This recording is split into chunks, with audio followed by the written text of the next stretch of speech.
मनोज दासकर गोटे गप रही से गपटीर शीर्षक होउची आबू पुरुष।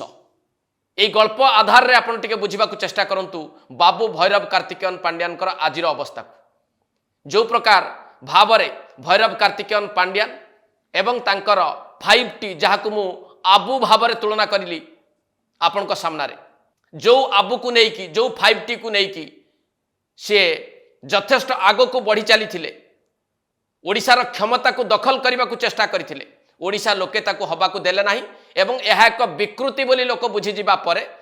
लोक माने तांको प्रत्याख्यान कले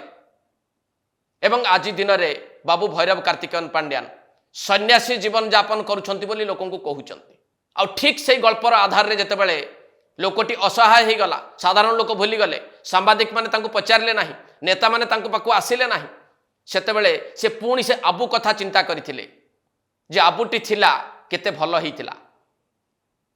आउ सेही आधार रे जदि आजिर बिजु जनता दल राजनैतिक स्थिति को कहीं बुझिबा को चेष्टा करे बाबू पांड्यान चिंता करुछंती सेही 5T बाबद रे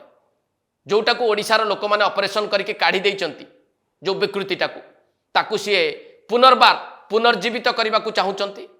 पुणी थे ओडिशा लोक भ्रमित करने को चाहूँगी पुणी थे लोक बुझेबा चेष्टा करुछंती निजर प्रचार तंत्र द्वारा तांकर भेनिजुएला गस्त यह सूचित करुछि कि नाही आपण माने टिके बुझिबा चेष्टा करंतु।